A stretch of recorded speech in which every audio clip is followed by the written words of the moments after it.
Futures trading involves risk and is not suitable for all investors. Content provided in this segment is meant for educational purposes and is not a solicitation to buy or sell commodities.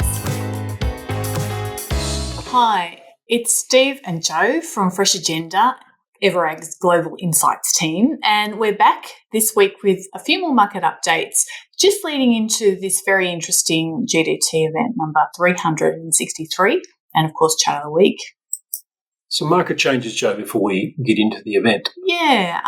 In the US, I guess the most interesting thing this week has been a rally in cheese futures, which is, looking reasonably strong there, Steve. We think on some concerns about supply from some regions. So interesting just to see that move up in the current week compared to the last few weeks.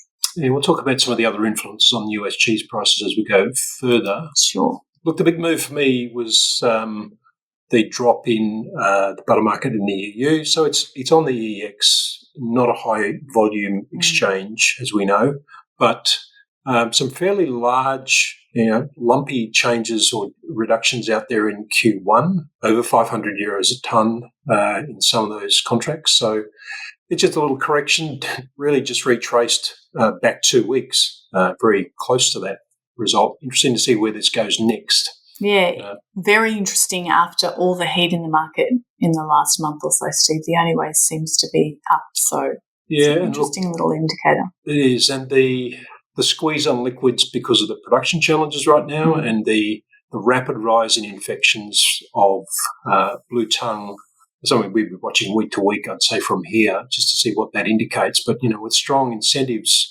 to grow milk and for that to start to respond to the higher prices, that's an interesting trade-off. And possibly the liquids pressure in skim milk powder is also tightening that up, and maybe it's tight enough to be forcing this up on the supply side. Demand has shown a little bit of stronger support, obviously, as well, which is encouraging.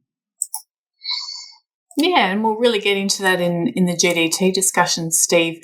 Overall, the price index was down 0.4% this week. And you can just see across the board there continue to lose some of that urgency in securing fat in the short term that we'd seen pushing up that curve, particularly in the earlier contracts.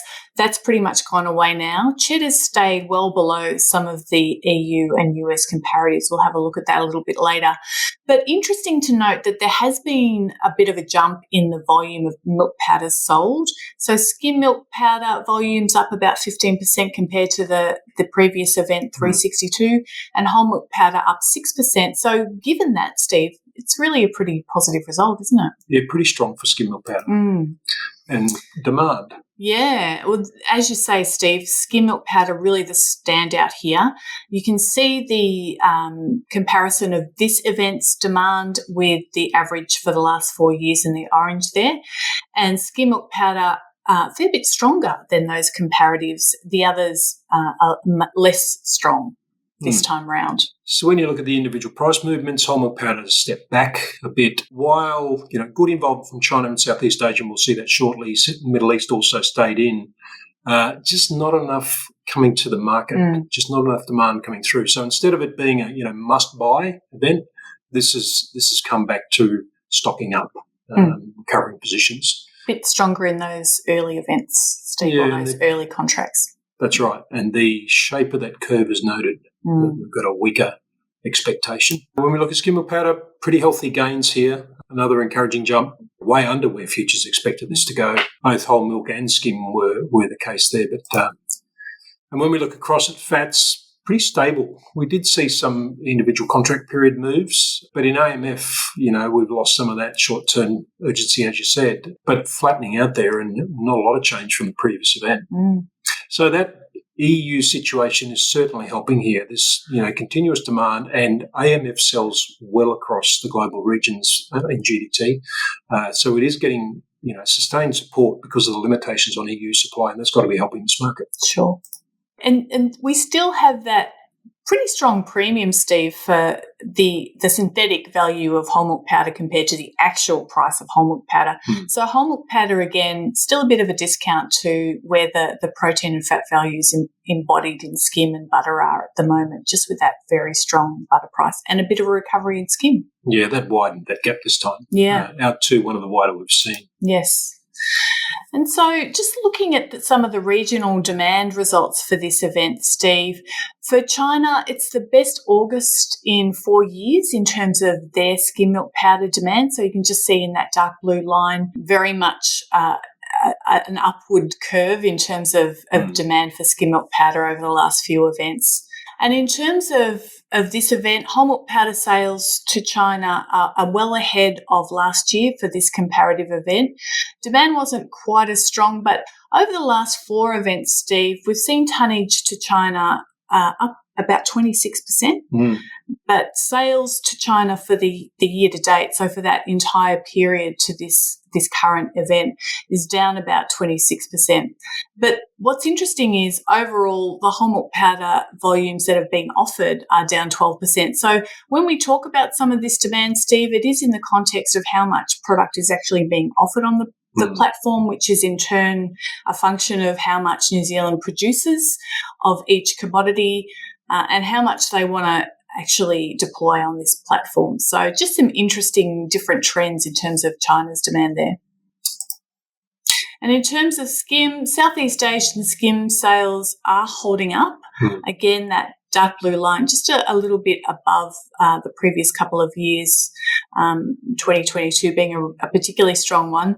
10% up on last year for the year to date and up 50% year on year in the last 4 events. So again, it's been a really strong last few events.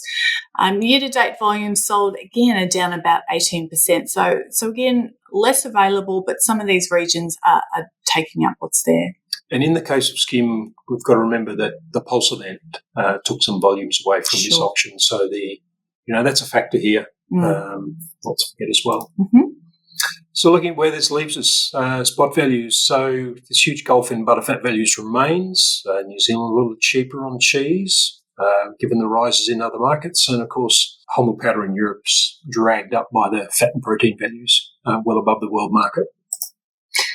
Yeah, and in terms of the skim milk powder price comparison, again, GDT well below what the NZX futures are projecting there and the futures in the comparative markets in the EU and the US. So the EU market, bit of a premium there with some local availability issues, but the peak flex and post-peak milk use will be critical in terms of availability from New Zealand here. So that'll be something to watch as we head into that spring peak, Steve, in the next couple of weeks. So when we look at butterfat, but the big change here, obviously that forward curve is for the European market has reduced quite a bit. As I said, more in Q1, but not a lot of change in the other lines. They're holding sway there. So that gap is still very healthy, and we're not hearing much talk, and certainly not seeing much in trade data. And as we said last week, maybe the UK's got more of the attention than mainland Europe business. Yeah, and just going back to the cheese price comparison, Steve, we just saw that rally in the US where it's interesting to just have a look back to the end of 2023, December, when mozzarella was first being offered on the GDT. You can see over time that they've tracked pretty closely in the last few months. Really, that mozzarella offered on the GDT has increased quite strongly, and it looks almost like it might be leading the US cheddar barrel price up. In terms of what's influencing prices in the US, this could become an increasingly important thing to watch, the link between those EU mozzarella prices and the benchmark that we have from the GDT event, Steve. Yeah, the export business is going to be written in the next couple of months or next 3 months or so. They'll be looking at each other quite closely, and New Zealand cheddar not doing much. No, it's still pretty cheap, isn't it? Yeah. So all relevant as we go looking for that incremental, as we call it, contestable cheese trade. Sure. Chart of the week, Joe, how are you going to bring us home? Just having a look at the US MPP, the Milk Price Protection Margin, and what that's doing at the moment, which is increasing very strongly. And that's usually a sign that we might see a bit of a supply response. It is going to rise to the end of the year, and then what's projected there based on futures is a little bit of a correction, basically back down to where we are now, which is, again, still a pretty good territory when you look back over that history, Steve. And I know that you've been looking at some of the linkages between margins and milk production for the Everag Insights research report that's out this month, Steve. So what are you seeing in terms of this relationship? So I've looked at a whole lot of relationships that might give us an indicator of what we could expect to see in both cow numbers and milk growth. And we, as we always do, is talk about milk solids rather than volume. And what I pulled out here is the productivity per cow. So milk solids per cow and the growth we've seen there over recent years. And it does, you would say, if we toss this to our colleague Vuko and say, what's the regression on this, it would be a reasonable fit. There are obviously some deviations there, but you tend to see there's a pattern. When the margin's attractive, you get solids growth. And now, we're hearing from around the regions of the US, there's certainly enthusiasm and greater confidence that we're going to see growth in the productivity of cows because of that attractive margin. So this is going to be one of the important things as we look at, where the milk's going to come to fill new capacity. Perhaps there's a little bit of a drop recently with the heat in summer, which has been quite intense in some of those larger production regions. But you have to think with that attractive outline you just put up, that we should see some greater incentive.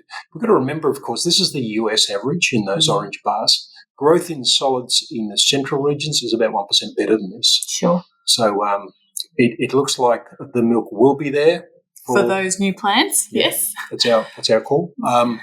But just what pressure that's put under by other factors. Of course, let's see how that evolves. All right. Okay, that's all for this week. We'll be back again next week. Thanks for watching.